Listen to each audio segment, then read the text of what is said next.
This is Tracking the Week. The Deputy National Chairman North of the All Progressives Congress APC, Senator Abubakar Kyari, has emerged as the party's acting national chairman. Kyari succeeded Senator Abdullahi Adamu as the party's chairman after a National Working Committee NWC meeting in Abuja on Monday. Briefing reporters after the NWC meeting, Kyari formally announced the resignation of Adamu and Senator Iola Omishere as the party's national chairman and national secretary respectively.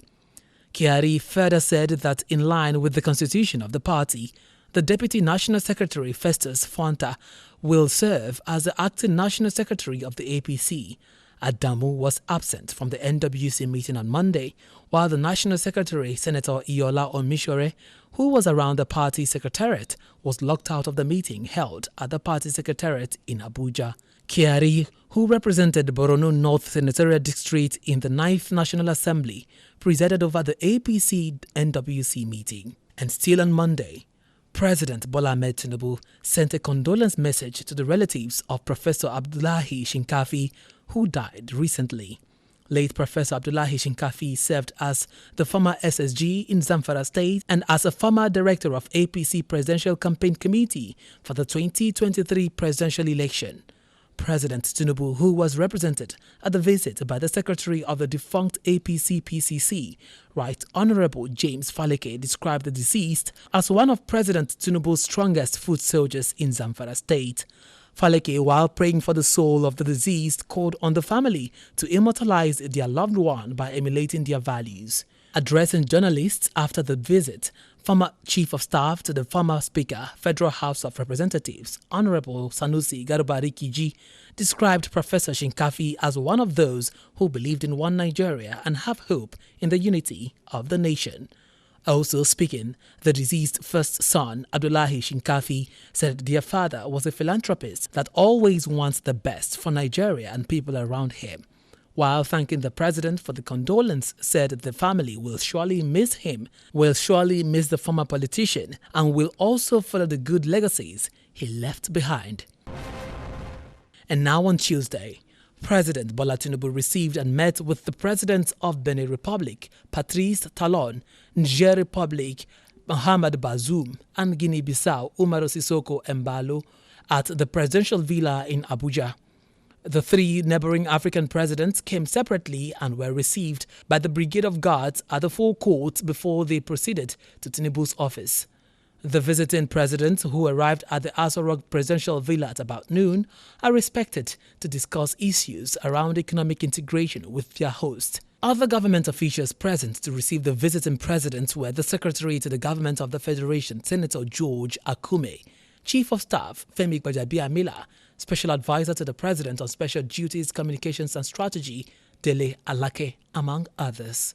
Still on Tuesday, the Group Chief Executive Officer of the Nigerian National Petroleum Company Limited, Mele Kyari, blamed market forces for the increase in petrol pump price from 514 naira to 617 naira per litre. Speaking with State House correspondents after a private meeting with Vice President Kashim Shettima at the Presidential Villa Abuja, the NNPCL chief explained that the increase is not based on a short supply of petrol. Kyari's response comes hours after some stations operated by the NNPCL increased the pump price of premium motor spirit, popularly known as petrol, from 537 naira per litre to 617 naira per litre in Abuja.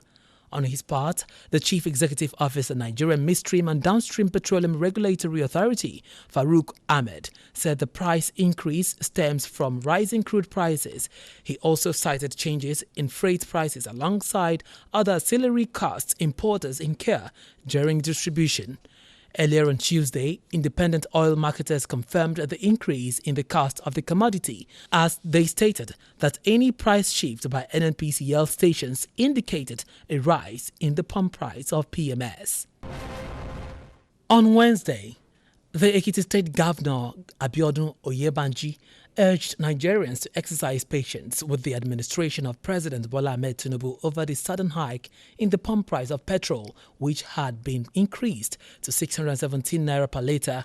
Speaking with journalists at the National Assembly after a courtesy call on the President of the Senate, Senator Godswill Akpabio, and the Senate's leader, Senator Opeyemi Bamidele, as well as Ekiti State representatives in the National Assembly, Governor Yebanji noted that recent fuel subsidy removal must have caused Nigerians some difficulties, but assured them that they would soon get the benefit of their sacrifices.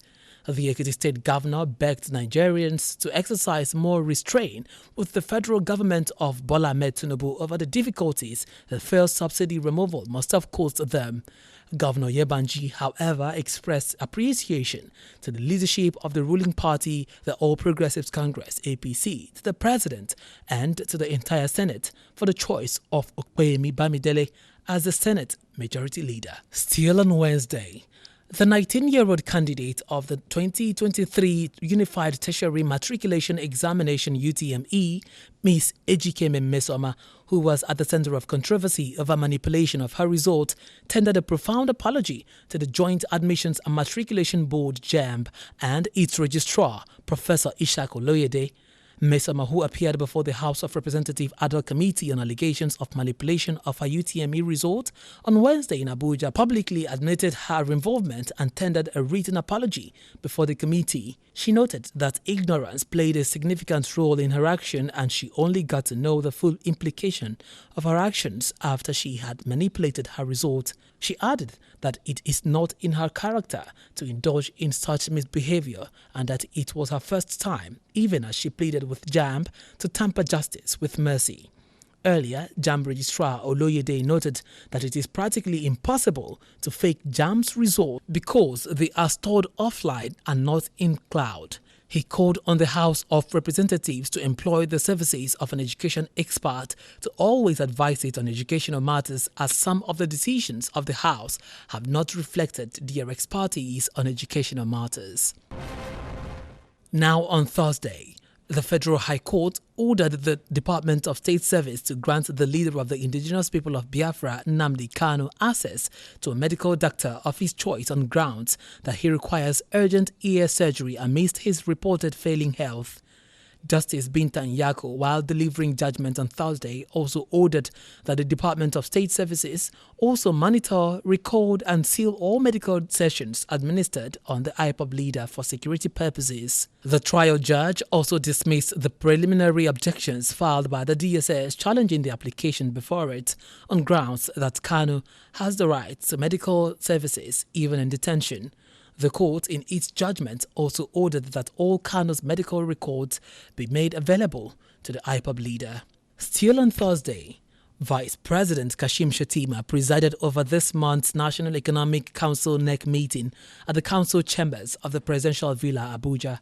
The council is expected to discuss issues around the Nigerian economy, especially updates on issues relating to palliative to cushion the effect of fuel subsidy removal on Nigerians. The meeting, which kicked off, has in attendance almost all the state governors, including Governor Ademola Adeleke of Osun State, his colleagues from Nasarawa, Abdullahi Sule, Gombe State, Inuwa Yahya Zamfara, Dauda Lawan, Katsina, Diko Rada, Kwara, Abdurrahman Abdurrazak, Abia State Governor Dr. Alex Oti, and Lagos State Governor Babajide Sanwo-Olu, among others.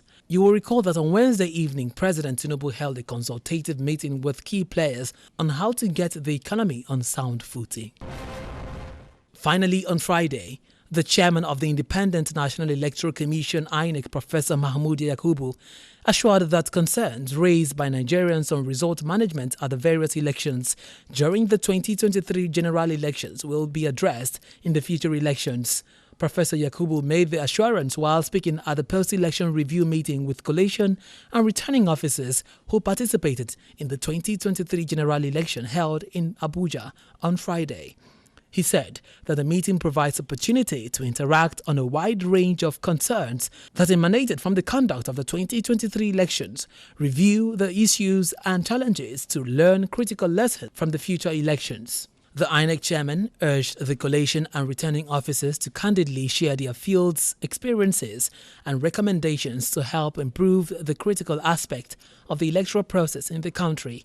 On her part, the Collation Officer of Osun State, Folashade Ogunshola, in an interview emphasized the role technology play in election result management, saying that technology will mitigate the concerns arising from conduct of elections if properly applied.